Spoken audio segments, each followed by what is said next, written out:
17號，知唔知係咩日子啊？冇錯啦，就係國際不再恐同日。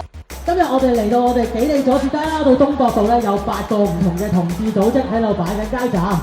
而家社會上面咧仍然係有好多唔同嘅性別小眾咧受到歧視啦，有精神或者係身體上面嘅暴力情況㗎。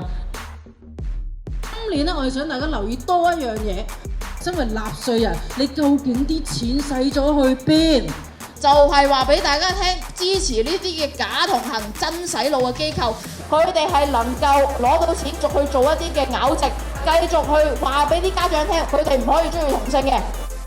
咁啊，多啲人知道，多啲人監察嘅時候，就希望可以發揮到我哋每一個人嘅力量，咁啊一齊推動呢個真正嘅多元共融平等。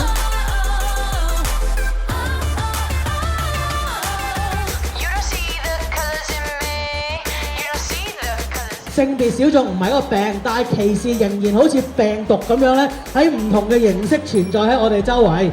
係，譬如可能而家有人會有係夫婦去結婚，咁其實尊重啦，咁但係可能同志就未有呢個機會喎。可能有好多人仍然會話啊，直人會話基嘅有問題，les 嘅有問題，同志有問題，你唔好搞我啊，你唔好攬我啊。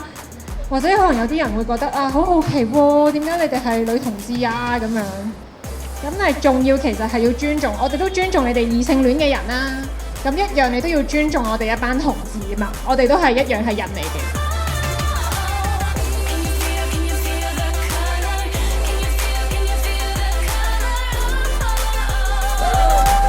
其實20年前咧，仲唱緊命硬啊，命硬，我唔知大家有冇聽過？佢嗰陣係200年後再一起，依20年後已經我連葬在一起我都唔知得唔得啊！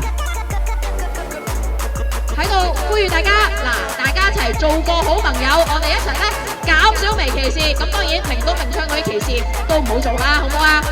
我哋不再恐